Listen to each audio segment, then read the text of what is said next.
Let's talk about strategy today. Strategy reimagined, experience sans limits. Especially as you are thinking through what the year has been, what we have gone through. We live in a world where rules and policies define who we are, what we do, what we cannot do. Now, imagine a world where there are no boundaries. We could be true to ourselves and trust everyone to be understanding and empathetic. What would strategy look like in those scenarios?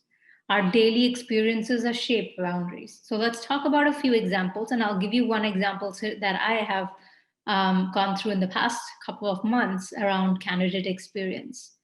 So let's dive in and join me for a ride of a lifetime. And we can together reimagine our experiences and how we engage with our audience. So let's go right in. But before we start, a little bit about me.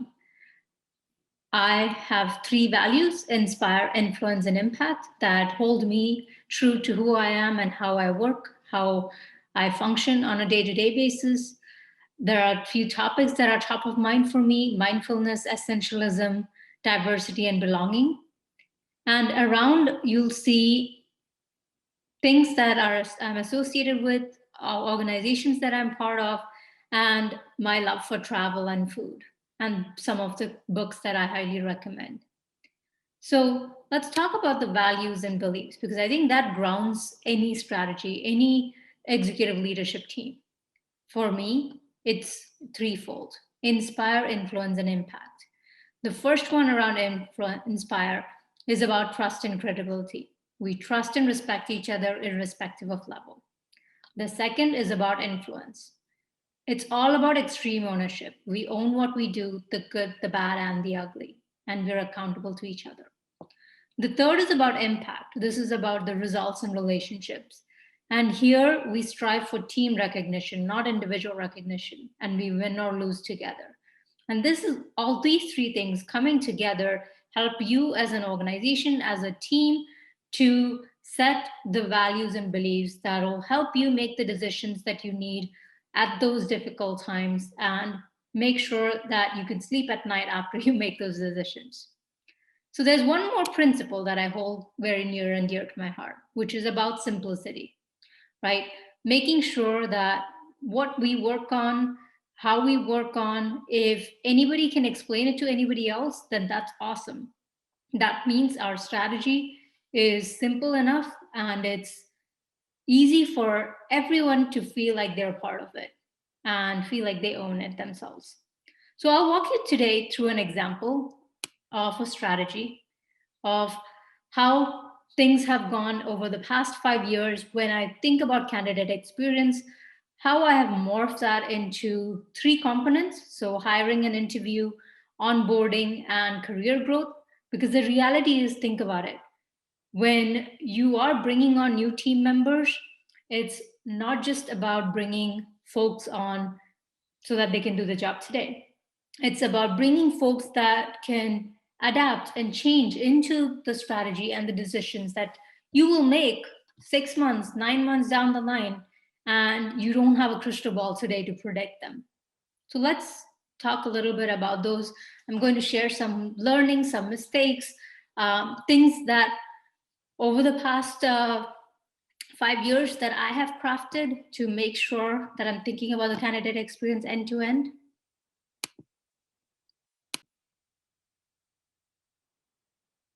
So let's talk about that end-to-end experience. Let's talk about what worked, what didn't work. Let's talk about the future of work, how strategies today are more nimble, more adaptive than we ever have seen in the past. And when I think about a candidate experience, you can easily extrapolate it to a customer experience, anything that ties into an end-to-end scenario. So the first and foremost, which probably was my biggest learning, was hiring and interviewing. At first, about 4 years ago, I thought, great, I'm the manager. As long as I interview, I have one senior team member interview and my manager interviews, and we all give a thumbs up. That's all that I need. But then I quickly learned that that strategy was good probably for the first one. But as you're building a scalable team, it's not as intuitive or simple enough. So I started working through the process, understanding what the hiring process need to look like, how to think of it, and shared some of my best practices. First and foremost is your pre-screening. Your HR interview recruiter should be hand in hand with everything that you're doing. So I had a weekly check-in with them. Once we did the pre-screen and we were like, okay, these are a few good candidates we want to talk to, then I would have one of my product marketing folks actually interview them, or the product management folks interview them. And that gave a good sense of, can they do the job that's necessary, and do they have the skills to do it? Then they would come talk to me if they clear that round. And this is where I looked at it and said, I want to make sure I'm bringing the right folks in and that they have similar values and beliefs. So what I showed you before in the previous slides of inspire, influence, and impact, that's something that I share with every candidate. And then it gives me a good pulse of, does it resonate with them? Do they have examples that they can share and actually open up a little bit? And then the other thing that I also do is a picture perfect introduction. So I give them an opportunity to get to know me, what you saw in the first slide, and then have a chance to get to know them, because that's important. Because at the end of the day, we are all about building relationships. And no strategy is successful if we don't have those relationships built from the ground up. And then if we clear that round, then we go into a panel presentation, because this is where I bring the extended team. Because it's not just about me, my manager, and the one senior PMM. It's about bringing everybody together. So making sure that folks that this individual will be working with from day one, from week one, it can go anywhere from 5 people to 7 people. And this is intended so that everybody has a voice into the decision-making process, and that we are not hiring somebody and not asking the right questions. So this brings diverse perspectives coming in, and it has always worked very well for me.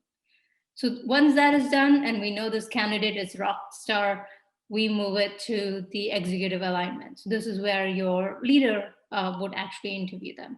And once that's done, we get a full thumbs up, all clear, great. We extend an offer and we take the next steps from there. All of these processes, one thing that I've learned is hiring an interview is not just one team's responsibility. It's about making sure we're bringing the right folks in for the organization, because the reality is the next step, as you think about onboarding, how are you bringing them on board? Are you helping them guide through what their week one should look like? Are you talking to them about the values, what your objectives and key results are as a team? What are some of the interlocks, the processes that exist? Where can they find information? How do you kind of distill all of that information? And then I also add a little bit about mindfulness and Friday Pulse, and I'll talk about that in a few seconds. But the idea was to give them something so that on day one, they knew what they were getting into for the first week. And then also making sure that you are onboarding and giving your best, because you want that seamless candidate experience. It shouldn't feel like, hey, my interview process, everything was great, and then on day one, I don't know where I ended up, right? And then the third piece is probably the one that is very near and dear to me, because it's all about career growth. We have performance evaluation processes, things that are there as part of systems and processes. But when you think about career growth, if you're having those conversations on that year-end performance review, then it's already too late.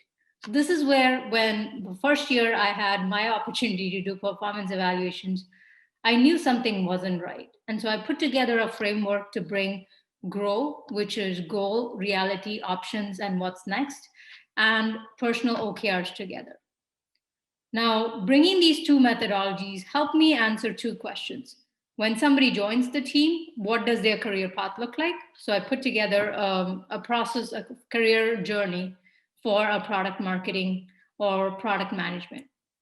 And then I also tried to help them by having quarterly checkpoints or monthly checkpoints to say, What is it that you want to achieve in your career, and how can I help you get there?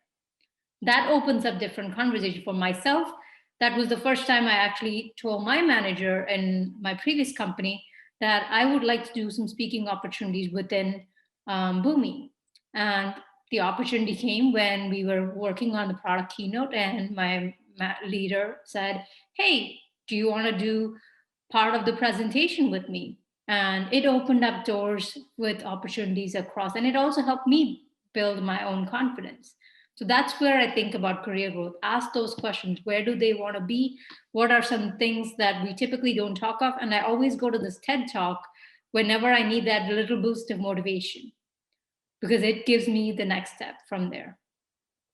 And then the third piece is around finalizing, making sure that everyone's career is where they need to be. Because trust me, when somebody joins your team, probably a year, 2 years down the line, they're looking for what's next for them.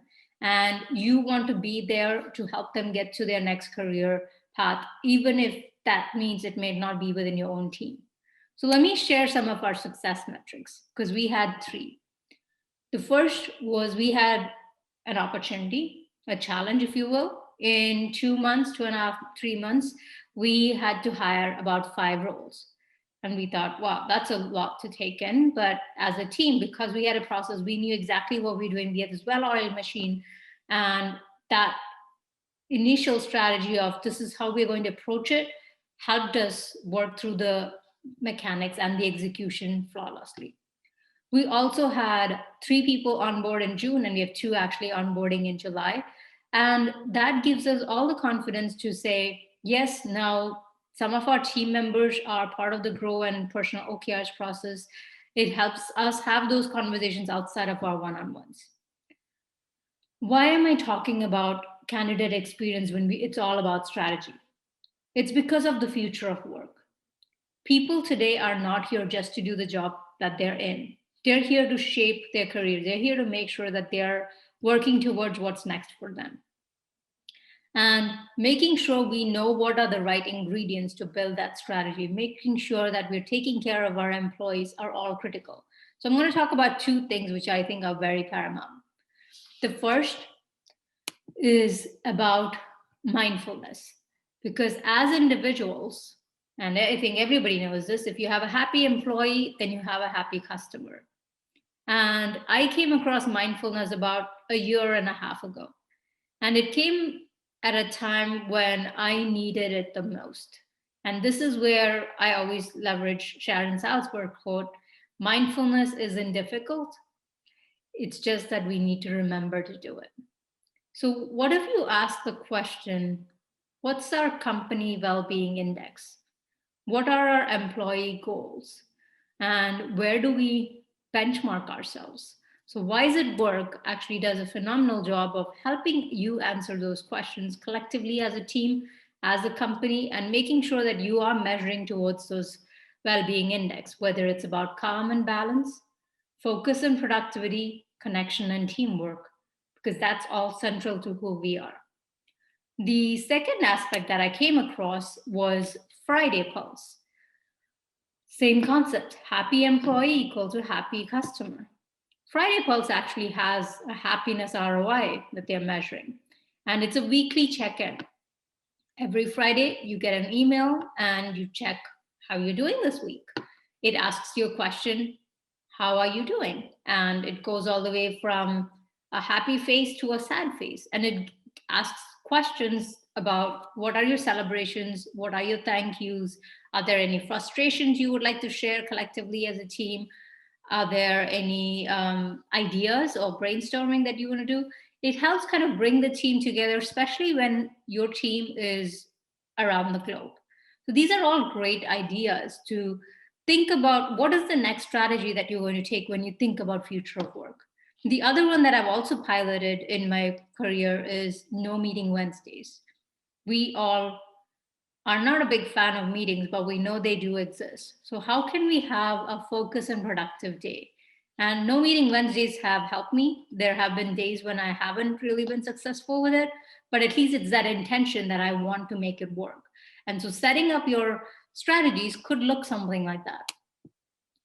Now, I always love to ask this question, and I've taken some inspiration from great story writing philosophies.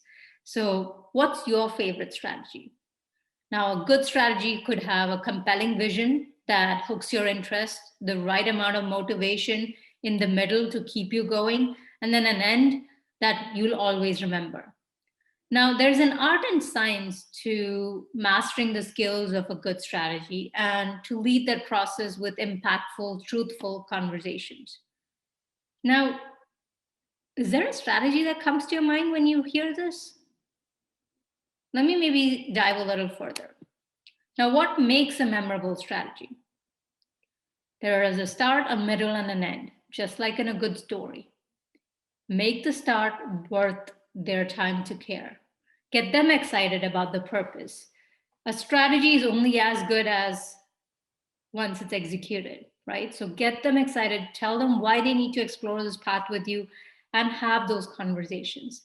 The middle is all about gaining trust and credibility. I cannot iterate this again and again. We need to rethink what and how we communicate and how we want to tell the world.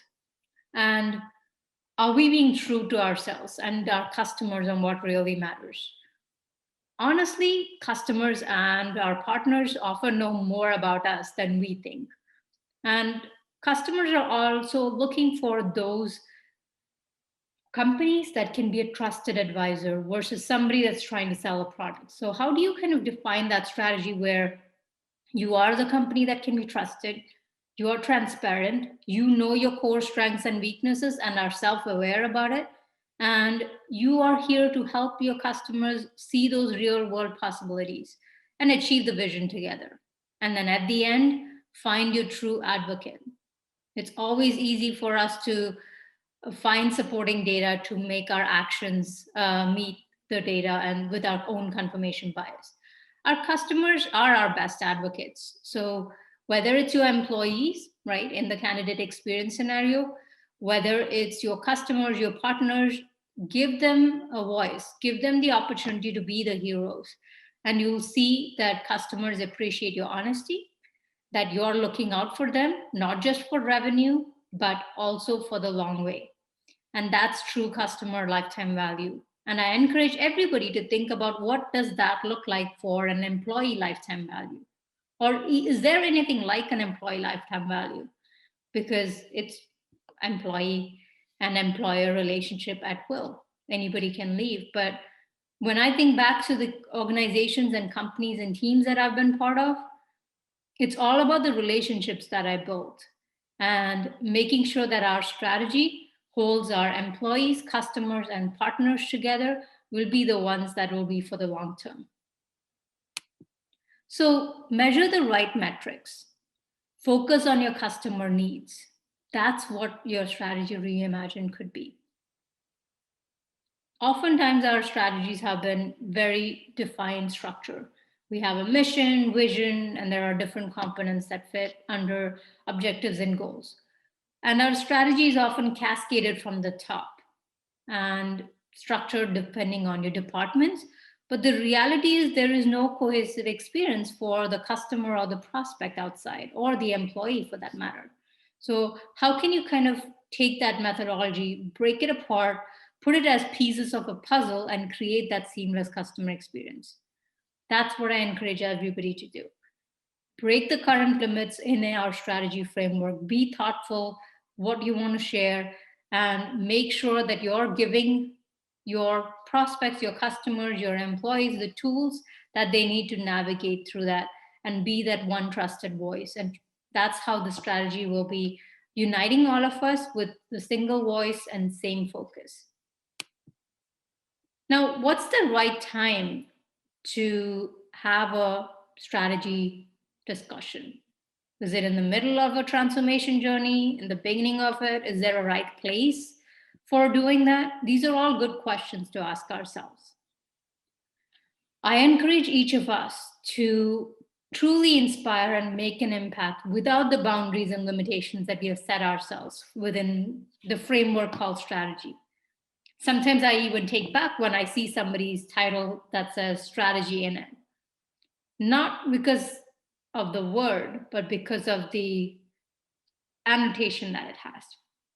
So open your door to new world of possibilities, challenge the norm, ask why we do what we do and why is it done that way. Amazing sparks of creativity and innovation will unfold. And I'm excited to join that journey with you.